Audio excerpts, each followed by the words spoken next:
Hello and welcome to Chronological Clone Wars presented by the Podawakens. My name is Jordan, and with me, going through his first watch of the Clone Wars, is Logan. How are you, Logan? Yeah, going through my first watch and apparently going through my first time ever drinking water out of a cup. Just threw it all over myself as that was starting to go.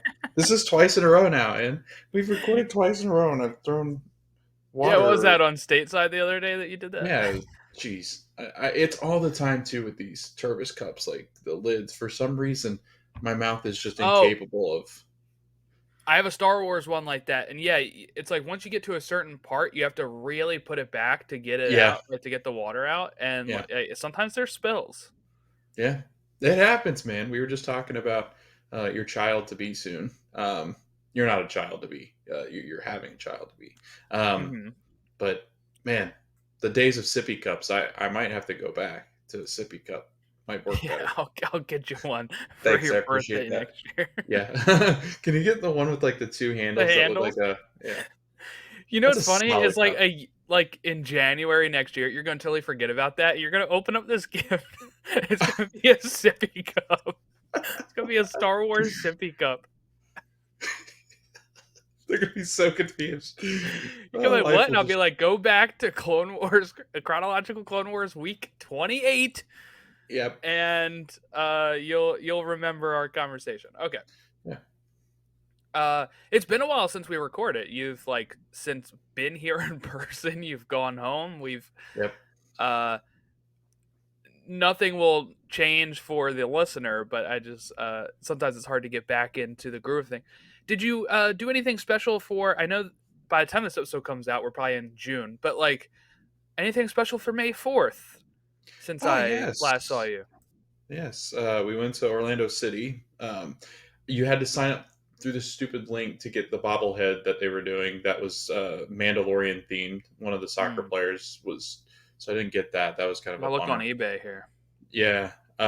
They had cool merchandise, but it sold out so quickly. But Jordan, there was a tifo, like, so those that don't watch soccer, it's like this huge, I guess, banner would be the way I'd describe it, that goes up into the supporter section, and it's the size of a sports stadium actual section. It's huge, and it was Star Wars themed. And Jordan, the whole night they were playing Star Wars music. They had like the lights dancing to the music. They had Star Wars trivia, which I was not very good at. They had a bunch of Mm. Ahsoka clips. They used a ton of Ahsoka clips. So I'm assuming the videographer was a huge Ahsoka fan. And I think with their Like partnership with Ahsoka the show, or with the Clone, like show Clone Wars. and Clone Oh, Wars, yes, okay. both of them. I did see some Clone War clips because they did like a montage of different clips from the Star Wars films, and there was a huge. You could tell which generation the videographer was because most of them were like Phantom Menace, Ahsoka.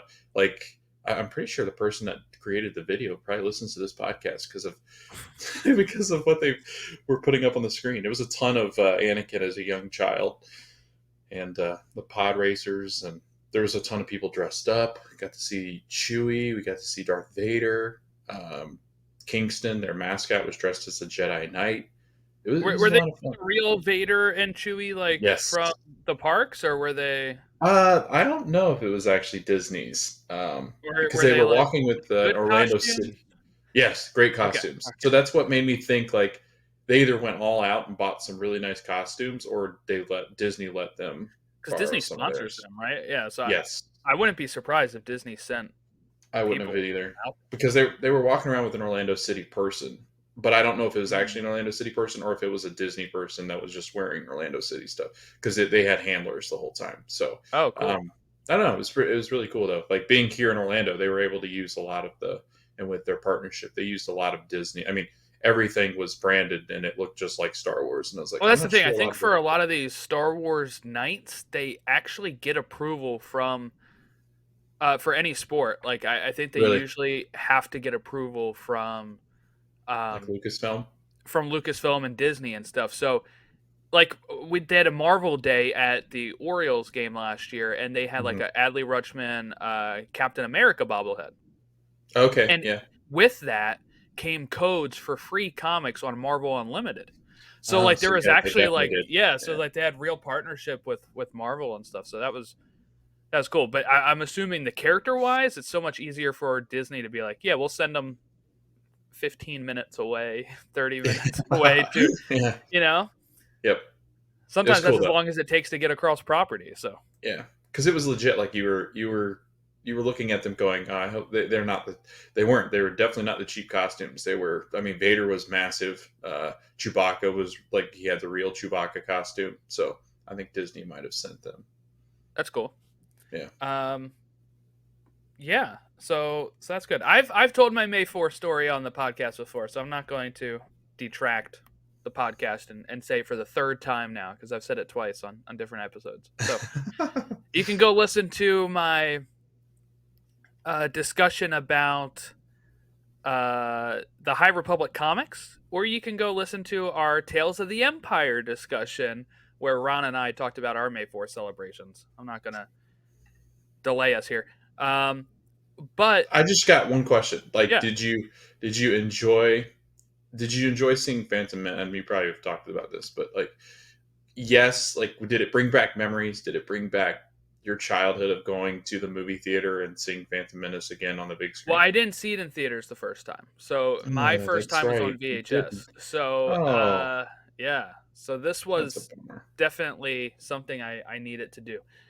But no, I really enjoyed it. I what I'll say is it's a movie for me that gets better with each watch. It's my favorite prequel, so I think it's the one that feels the most like the original Star Wars: A New Hope. When you talk about prequels, parallels with Anakin blowing up the Trade Federation, droid ships like Luke blowing up the Death Star. There's a lot of good parallels there. Qui Gon dying is the equivalent of Obi Wan dying in the original. Like there's a lot of good Whoa, stuff. spoiler. And then there's like the Duel of the Fates battle at the end and all that stuff. Like Mm. that's all great. Um, Seeing it on the big screen was awesome. Uh, they showed a clip of the acolyte at the end, and that looked Oh, great on the big screen. Like it yeah. looked awesome.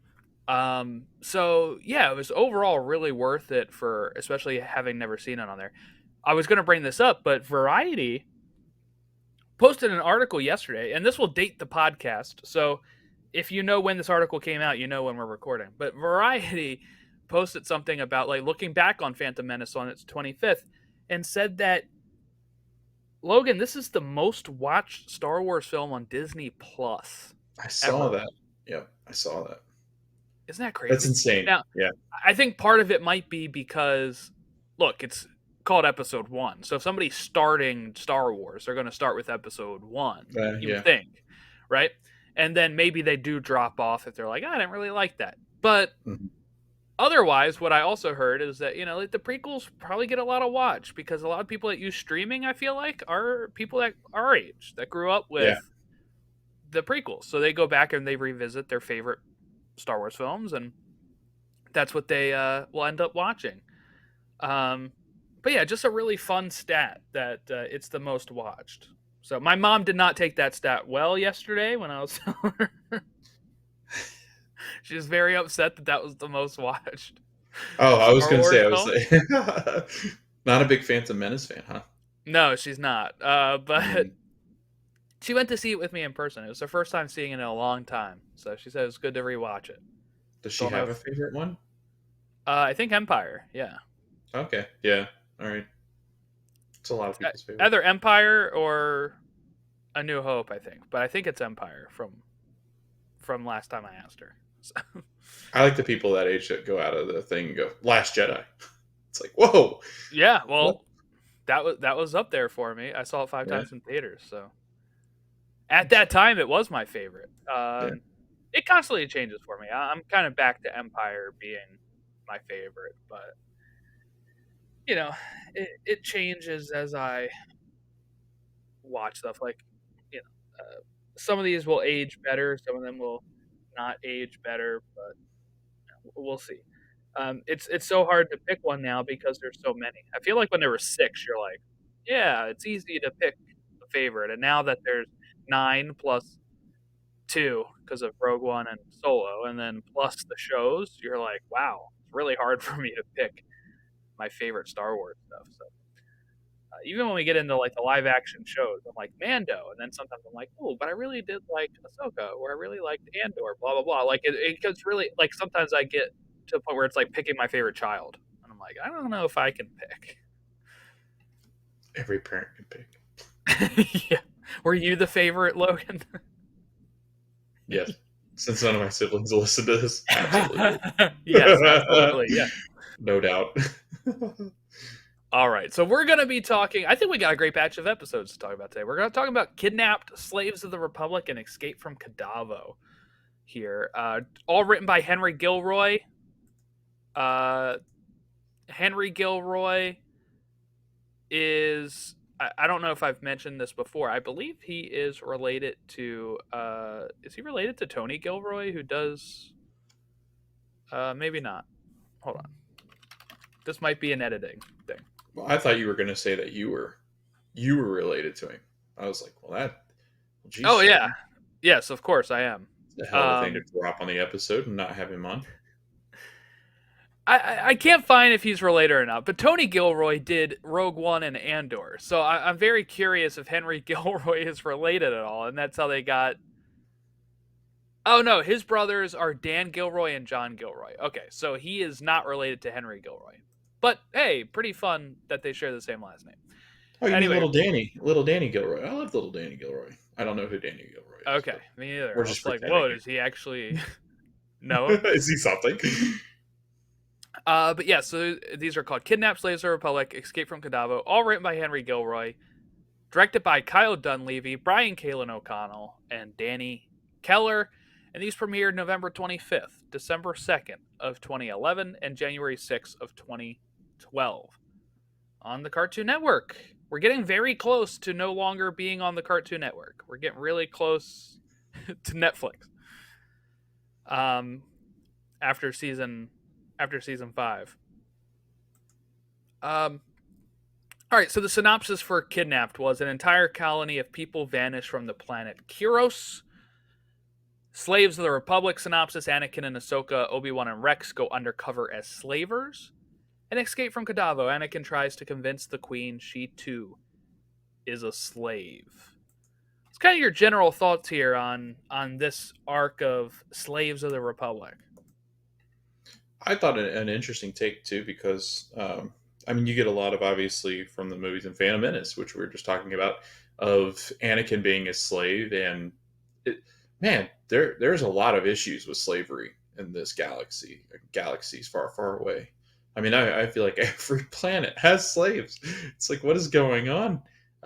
Which I guess is true in most cases. The I Outer mean, Rim ones, yeah, the right. ones that are not part of the Republic Yeah, that's true. Yeah, have, all the yeah, because the Republic has outlawed slavery. that's We true. learn, but yeah, the rest of them not.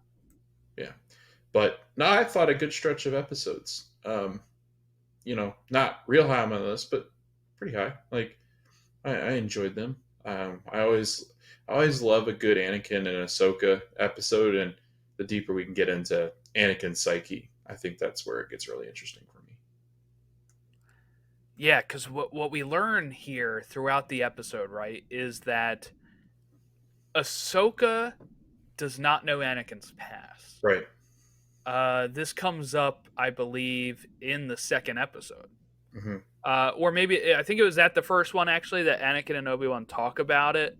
Like Obi-Wan mentions it, but Ahsoka didn't learn until the second, right? oh yeah, I think you're right. I think you're so. right. Because then when they're posing as the slaves, he's like, I don't know. Well, yeah, that's why I'm confused. I do think they mentioned it in the first one, but I thought I wrote that down in my notes because I think at the beginning of the second one, he's posing as a slaver, and she's like, "Why aren't like?" She kind of says like, "Why do I have to be a slave?" And he says, "I've Yeah. tried it once, and it didn't like fit me well, or it didn't work out for me." So I think at that point she had to know, and that was like right at the start. So I think it's Yeah. sometime in that first one that she learns that, because what their whole thing, right, is that when they're going to the first one, they're looking for a colony of people, and they find out that those people are disappeared, and that there's a Zygarian who are known as slavers, and that they had kind of the thought is that the Zygerians have sold these people into slavery, and Anakin is pissed about this, and that's what kind of I think gives Ahsoka a little bit like, why is he so pissed about this? And then Obi-Wan's like, oh, he's never told you. Um, but we get some good action stuff in this too, because we get Obi-Wan versus Zygerian, right? And Obi-Wan has to go a bit without his lightsaber. Um, then we do get Anakin and Ahsoka, like Ahsoka versus Zygerian, who he's got the light whip, and they're fighting with that, which is really fun. Um, and then at the very end, we kind of get Yularen saying like they're not even on the planet. Like at this point, we don't know where the colony is gone, and that's kind of what they're investigating here. And during the Jedi Council meeting, Yoda, I believe, says like slavery is a good tool for the Sith. And I do think this is an interesting thing to talk about, Logan, because I don't know how much you know about the Empire, right? But the Empire will have slaves. They even sell a lot of the Wookiees into slavery. You kind of know that, I think, from Fallen Yeah, Jedi, right? Jedi yeah. Fallen Order that has that whole plot line of The going whole to plot lines. Kashyyyk and all Yeah, that. Yeah, yeah. yeah. Well, who is the right hand man of the Emperor in the Empire? It's Anakin Skywalker. It's Darth Vader. Now I know he might say Anakin Skywalker's dead, but I do still find that very odd with how much he is anti-slavery. He kind of falls like into it, right? When he is in Yeah. the Empire. Like, do you think this ever bothers him when he's Darth Vader, or is it just one of those things where he's totally separated himself from it, that he doesn't? We do know Anakin's still in there, so no matter what Vader says, that's wrong because he ends up turning and going with Luke, right? So Mhm. I don't know. I sometimes I think it's very inconsistent with the whole slavery aspect because Anakin and Vader himself, I guess, will end up being a huge part of that, and he seems so vehemently against it. Yeah, and I think because he's so far removed from it, I think it's easier for him. Because I imagine Vader's not on Kashyyyk going, "Oh wow, we're really treating these Wookiees very poorly as slaves." I think he's so far removed from. I mean, just think about that, right? Where it's almost like he's like direct partnership or ownership of the Sith, as if it was a sports team, where he's so far removed from the everyday, uh, just on the ground, boots on the ground, kind of fighting. I mean, it seems like Vader once he's aware of Luke's presence, it almost seems like that's his goal is to at least hunt Luke down. It becomes very like Voldemorty, where it's I think they're able to separate themselves. I don't think if Luke, sorry, I don't think if Vader was, if he was on the planets where he saw slavery, then I think he'd have those issues arise where that Anakin inside of him comes out, and he feel, because there are times where like, and very subtly but also very well performed, where just like we talk about with Din Djarin when we did Mandalorian, where Vader's very good at with body language telling you, and oftentimes with Vader it was a pause. It's always that weird pause where he's thinking, where you're like, oh, that's Anakin inside now, where he flips the switch. But I think the Sith is so demented and it's so powerful, the dark side of the Force, that it can influence you, and it can, the hatred will often over time overtake. So I think you're right. I think Anakin would be offended by it, but I think because the idea is that Vader has killed Anakin in a sense, that I think that he's hard. It's harder for him to slip in, and when he's in those slave territories, there's not anything that's provoking him to think, "Oh, I'm Anakin."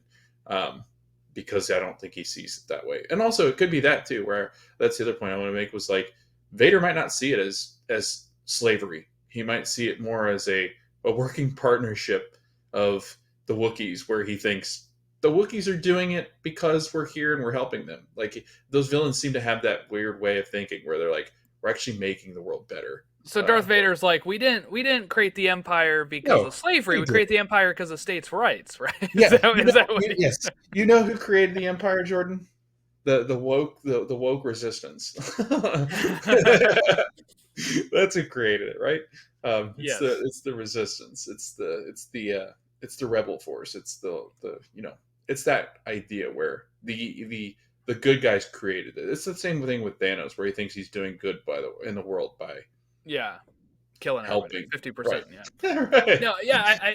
Yeah, I do think you're probably right that it is probably and I think that's what it's supposed to be. Is that like um the Vader of it all is supposed to be fully corrupted by the dark side, Yeah. that like he doesn't actually care and he doesn't see himself as Anakin, so he has no attachment to slavery, so he's Yeah. like, this is fine, right? It's helping us get what we need done and we have peace in our empire, in my empire, Yeah.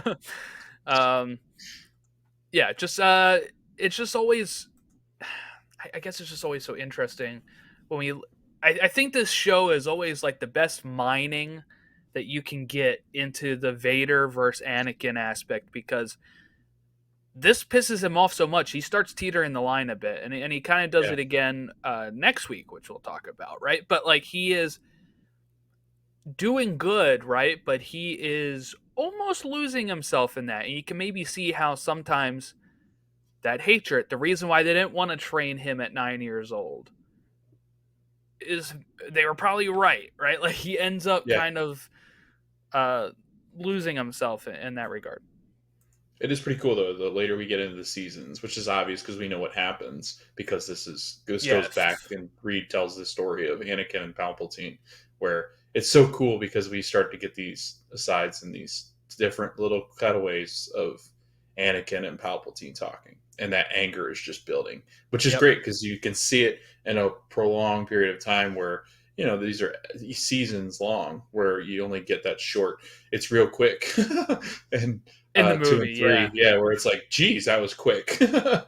So Yeah, that's one thing that always bothered me about like episode 3, right? yeah, Is while I really enjoy Revenge of the Sith, but when you great look movie. at it at certain times, you're like, yeah, in the movie itself, he flips pretty darn quick. Yeah, it's like, Yes, no, it's I don't want built to. up from to like, I think if George wasn't so set on trilogies, you Hmm. probably could have had like a movie between 2 and 3 that maybe sets it up even better, right? So you do like episodes 1, 2, 3, and 4, Yeah, and you renumber A New Hope to 5, 6, 7. You know what I'm saying? And you had like a 7 episode saga for him. I do think it probably would fit better. Or like I've seen some people say, as much as I like Phantom Menace, I think there are times where you could have been like, we're going to start Anakin off at, we're just going to join them at the age that Obi-Wan is already training him at 19, and then you can have those 3 movies to yeah, fit into there. But and have those flashbacks, and yeah, you that. could do. Yeah, that's the thing. Is like he didn't really do things like flashbacks and stuff that like modern storytelling would be Yeah, like, we're gonna do it, right? And flashbacks became really popular in 2004 when Lost had half of an episode always focused on flashbacks. yeah, That then people started incorporating them into more shows. Not that they were like new in 2004, but you know what I'm saying? Like they've really mhm. popularized like flashbacks and stuff like that. That people started using them a bit. I think a bit more. And I still don't Uh think there's a better flashback. I mean, I think the best flashback has actually happened recently with Ahsoka. It's one of my favorite uses of flashbacks because oh, it's the not as episode clear. when she goes into the world between Uh huh. worlds and all Because that, it's and not yeah, as like it would be like how your memory usually would be. You remember parts of it, but it's not as clear. It's like everything around them is like hazy and fog, yeah, yeah, whereas she only remembers the interactions with Anakin. yeah. Episode 12, Slaves of the Republic. This one was, I think, my favorite of the 3, Yeah, because I really love this. Anakin is able to turn it on, right? And he's like, Ahsoka's like, how are you gonna get her to, uh, like help you out type of thing? And he's like, I'll just turn on the charm, and he right. does, right? Like I mean, it's kind of cheesy at times where he's like, oh, not as fair as you, or not as beautiful as you, right? Like, but she totally eats it up, and she's like, yes, I like this guy, and it kind of gets thrown into a wrench when Obi-Wan gets caught, right? But I really love this dynamic of, so Anakin's posing as the slaver, Ahsoka is the slave, and he's trying to convince the queen he is a slaver. So much so that there's actually a slave that is going to rise up and try to kill the Zygerian queen, and Anakin has to stop her, which is probably something he wouldn't actually want to do. Hmm. But uh, this is kind of a really dark episode for a children's show, by the way, because then she jumps to her Yeah, she death. jumps. Yeah, I mean, that's like it's not worth living pretty then. brutal. Yikes. You know what's interesting too is I was thinking about this. I was thinking about like the fact that um, like all of this is happening, and Anakin has to kind of play this. I don't know. He's very charismatic, like you said. He's got the Riz, as the kids would say. Oh, Um, don't even start me on it. but it makes me wonder too. Is like, and maybe we get more and more of it as they seem to continue to tell Darth Vader's story in different avenues and different ways. But he had to also be like very charismatic because all the horrible leaders at least had some kind of persuasion. I mean, I know they use their power, but I mean, all the awful leaders that have ever ruled over the world or in some of these fictional realms, they have that way about them that convinces people. They're able to play and manipulate. And Vader, I think this is where all this starts. I mean, he's very, very convincing when he does things. Yeah, he is very charming. Like I Mhm. said, like he knows the right move to pull at the right time. That's what I'll use instead of saying he has Riz. I can't stand slang these days, so that's what I'll say. That's sus, Jordan. That's so sus. Obi-Wan and Rex find the governor of like the people or the leader of the people, and while Obi-Wan's just like fully helmet off, I'm I'm saving this guy, and they get caught. They get caught here. Um, and while Anakin and Ahsoka are up there with the Queen, she's like, "Oh yeah, we got Obi-Wan Kenobi here," and you can see Anakin's kind of like, like, dang it, like now I have to go save Obi-Wan, and he kind of says something to it, right? Like Yeah. she hands him the light whip and is like, "Prove to me you're a real slaver. Go kill this guy," pretty much. And he goes down there and he's like, "It looks like I have to save you again, Master." And Obi-Wan kind of has like a smile at that point because he realizes Anakin is already. I don't know how long this is. This is like 2 hours in that he's already like infiltrated so much that the Queen is sending him down there to kill Obi-Wan Kenobi. Yep. Um, and that's just a really great thing. How about this? So does R2 come up with this plan? Is this not like a Luke original? Because Yeah. or is this an Anakin original that then R2 talks to Luke for Return of the Jedi? He's like, your dad did the same thing. I got it, right? And of course, I'm referring to in Return of the Jedi at the sail barge when Luke does the salute and R2 gets ready to shoot the lightsaber over to him. Anakin does the same thing in the same salute symbol, and R2 sends the lightsabers down to them because he's got Obi-Wan's and he's got Anakin's and he's got Ahsoka's as well, and she's going to start fighting her way out of the room up there, but she's going to end up getting captured. She gets like stunned. It makes me think that like C3PO is the worst translator in the world. Like if he had any conversations with R2, R2 would have all the answer. R2 is the key to everything. He No, knows that's everything. Jar Jar. That's Jar Jar. Have you seen Both. the clip from Yeah. George? Yes. It's both. He's Like you know all this. if they would just listen to R2 and Jar Jar, we'd have no movies. Like R2 knows everything. R2's like, dude, no, like duh. It's Yeah, duh. that makes me think. That actually makes me think R2 is the jerk here, and that like he's Yes. just never telling He's, 3PO. he's like a gatekeeper. He's like, can't trust you with that, dude. I'm sorry. I'm gonna have to hold on to that information. So I can see why ultimately, though too, because there's a lot of times where R2 tells 3PO something, and he's like, "What? No, that's not true." Like R2 when he's solving the puzzle in that droid episode a few weeks ago, right? And 3PO thinks he solved it the whole time. So we could ultimately have a whole episode of who's the actual villain in Star Wars. Is it R2D2 or C3PO? Yeah, we have so I really wonder, like, is this Anakin's plan or does R2? I think Anakin comes up with it, and I think Luke probably comes up with it as well, but I don't know. Now that they've introduced this, you're thinking R2 may have been like, seriously, I have a plan, Luke. This is Yeah, what it is. This is what you're going to do. And Luke's like, hey, that's actually a really good plan, buddy. Where'd he you hear calls the that? shot. Is your Yeah, dad. Oh, the evil guy I have to fight later in this movie? All right, yeah, yeah. we'll use his plan.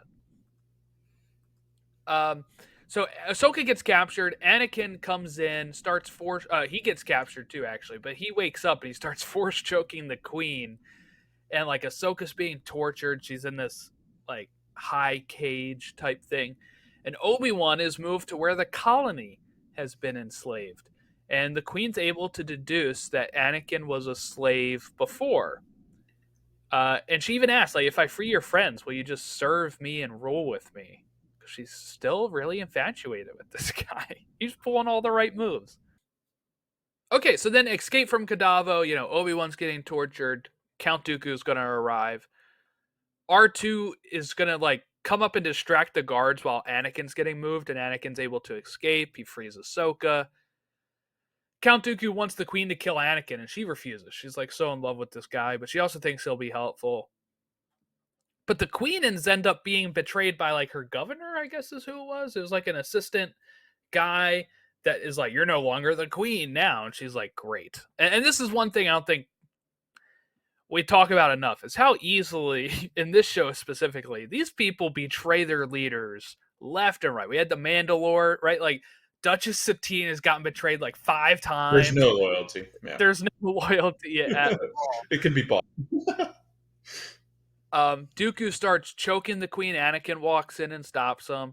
We get this great fight where Anakin's fighting with the laser whip against Dooku. Um, the queen ends up getting like fainted, and then people walk in, and Dooku's like, "Anakin killed the queen," and Anakin just scoops her up and runs away, but she is alive. He just kind of frames her so that way frames him so people chase Anakin. Um, Ahsoka drives by. They both jump in the ship there.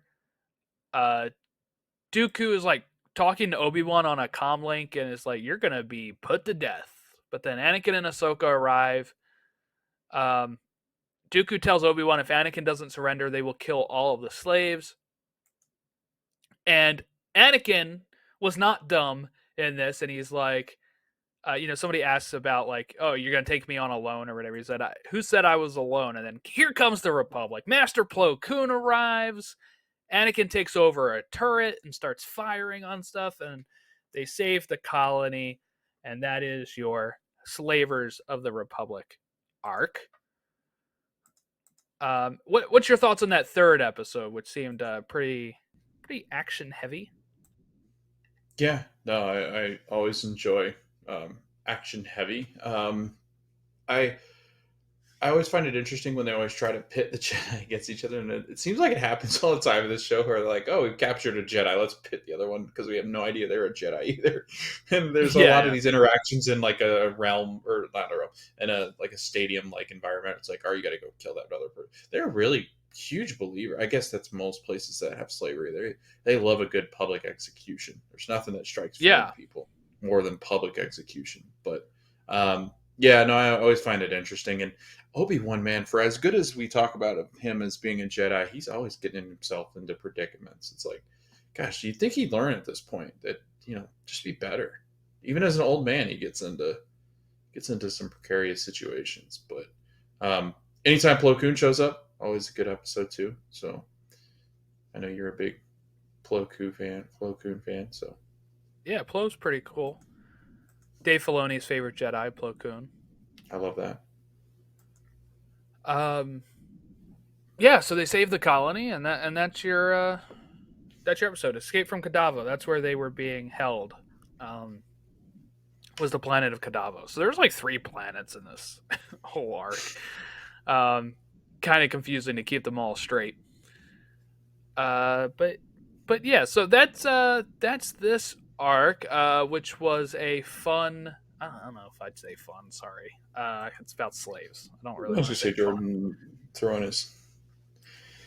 I really did like the second episode though, where you have Anakin and this how he has to kind of pose to be aligned with something he really dislikes, but also you can kind of see how maybe it pushes him into the Vader role later on and all that. So, um, really like that. Like seeing anytime Ahsoka is now whipping out the 2 blades and Mm-hmm. going at it against people. So that's been a lot of fun as well.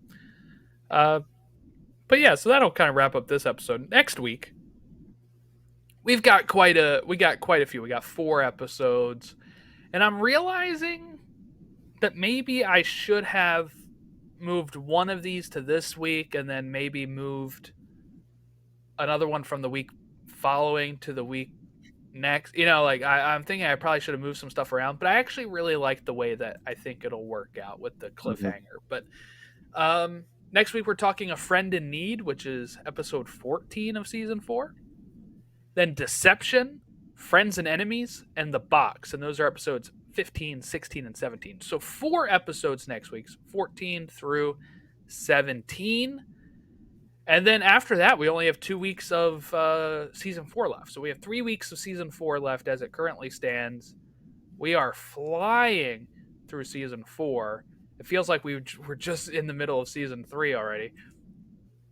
Yeah, so those are what we'll be talking about next week. Deception. No, sorry. Friend in Need, Deception, Friends and Enemies, and The Box are the episodes that we will be talking about next time. Okay, so you can contact us at podawakens on all of our social media or podawakens@gmail.com. Anything else from you, Logan, before we head out of here? No, no. All right. Every week seems like to be getting better. So I know we're getting to some of the best episodes in the whole show. So we got a pretty good stretch coming up. I'm excited. I'm excited as well. Well, thank you all for watching and listening. You can like and subscribe to us here on the YouTube channel, rate and review us on Apple Podcasts and Spotify. Have a great rest of your week. We'll catch you next time. I do want to say, I don't know if it's this week as well, actually. One of these weeks, we're moving to Fridays for these releases because The Acolyte will be premiering on Tuesdays, and I'll be doing the recaps of that on Wednesdays. So instead of double dipping on Wednesday, I'm just moving this show to Fridays. That way, and you know what? That'll be a good Friday morning. You can listen to us as you're driving to work. We're talking about the Clone Wars as it starts your weekend off right. So there you go. Moving to Fridays for Chronological Clone Wars. Have a great rest of your week. We will catch you next time.